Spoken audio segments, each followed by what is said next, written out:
Hi everyone, this is Rachel here, the Modern Shaman. Thanks for being with me for another YouTube Q&A video of the week. As always, I would love for you to go visit my website if you haven't already. My website is themodernshaman.net, and it is a great resource for getting in contact with me for one-on-one sessions or for learning about my masterclass teaching curriculum.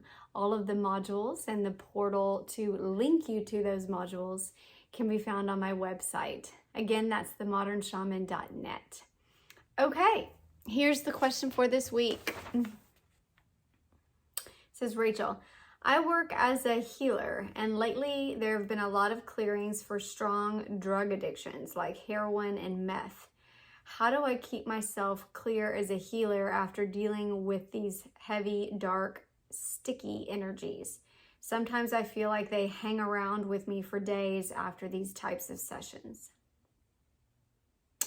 Good question. So this one goes out for those of you guys who are practitioners and healers in any energy modality. Really, there are many energy healing modalities that have come from all around the world, basically to help usher in clearings in the non-physical realm, in the energetic realm, which impacts all things because all things of matter are made up of energy. So, yeah. I used to have a lot more of these types of sessions when I was starting out than I do now, if I'm completely honest with you. And so I will give you some advice about practices, but before I get into that, I want to advise that you as a practitioner, as a healer, have a form of ritual or ceremony or just the things that you do. You can call it self-care or self-love if you want, that take care to make sure that you feel purified and that you are working from a place of purification. Because in our ancient times, healers, witch doctors, those that were set apart, priests, those that were set apart to guide, to bring about healing, were essentially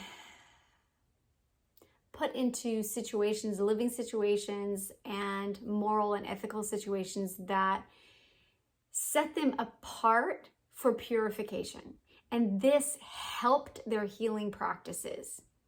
They worked together.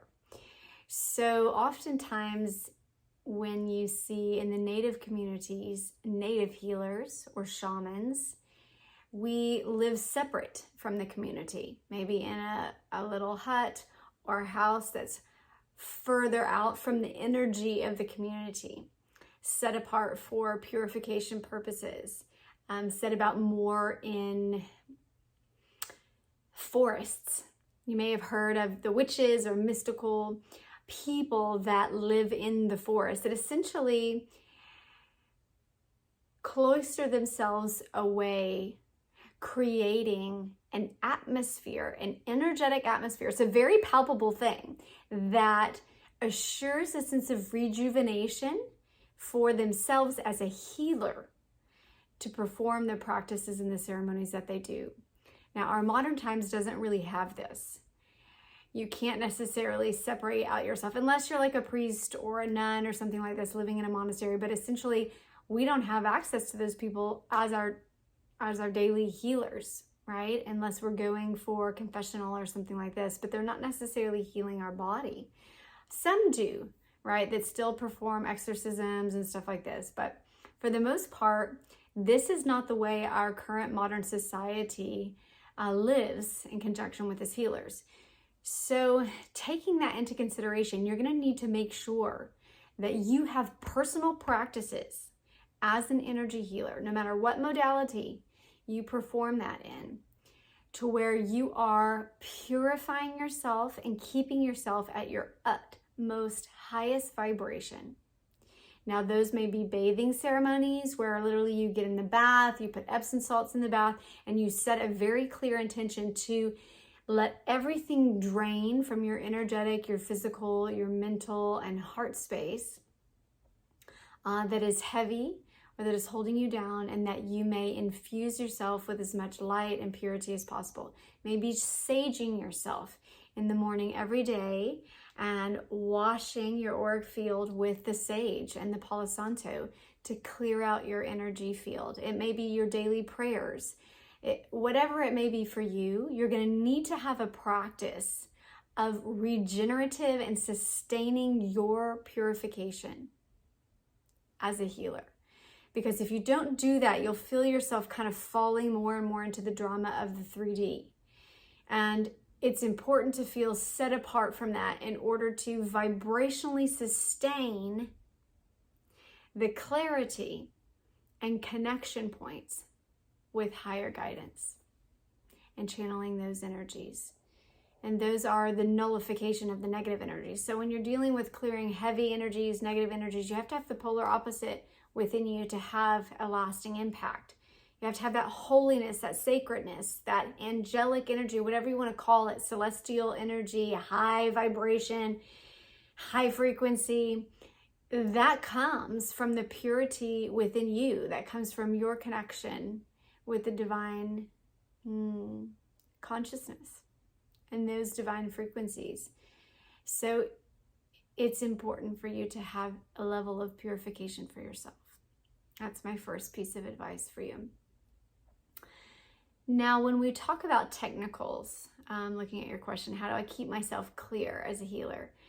I would have a practice for discharging negative and heavy, dense energy after every single session. That may be just like something that goes without saying, but I'm going to say it because all too often, and myself included, when we get very busy and we have back-to-back sessions, this can be tricky to plan in and to remind ourselves to do. So I now give myself 15 minutes in between each session when I am working. First of all, because I didn't like a very abrupt ending. Somebody may be going through a very cathartic trauma release where they are literally bawling and crying, and we're helping them through that, and processing this for them. And then my timer goes off. And it's like, dun, dun, dun, dun, dun, dun, you're done. Hop out the door, bye, gotta go. It's too abrupt to stop the energy flow. And so I give myself the leniency of 15 minutes as much as I can. Sometimes I don't always have that option if I'm trying to squeeze someone into my lunch break or whatnot. But for the most part, my online calendar, when I have traditional bookings, I give myself 15 minutes. This allows you to have time to discharge the negative energy and recharge yourself with light and high vibrational purification. So my practices right after I'm doing heavy energy work like that is to discharge into the earth. So have an absorbency, and I'll just put my palm, this is my favorite thing to do. I just put my palms straight on the floor, smack them on the floor. Sometimes I literally hit them on the floor if I feel like it's very heated and your hands are just like on fire. Same is true of my chest. If I'm carrying a lot of energy that came in through the heart chakra, I'll lay on the floor. Same with my ears. If I'm getting a lot of clairaudient energy coming in, telling me what to do, kind of when I'm clearing schizophrenic energies or things like this, that just talk, I'll put my ears on the floor. I will literally put them on the earth. If it doesn't feel like it discharges the energy from my floor, I will go out into the grass. I have an outdoor garden. Y'all have seen it before, but close at hand. And it is the fastest and most efficient way that I know to shift the energy out of our human form, out of our nervous system, out of our energy body, and into our big mama, Earth. She restores that energy and then recalibrates you with the Schumann resonance, with that hum of balanced frequency, that kind of null point. And then if you even have a moment there, you can put your hand over fire. If you have a little candle, you can put your hand over fire, essentially to quickly kind of catalyze anything that you may have picked up here, burn it out, and then wash your hands. This is also a practice of purification, cleanliness. Sometimes I will sage my couch if they've been sitting there and there've been a lot of stuff coming off and coming off and coming off. So I'll just sage it real quickly before the next client as well. And then my last piece of advice for you would be if you have particularly disturbing mental sessions, very traumatic, maybe you yourself connect with something that your client went through.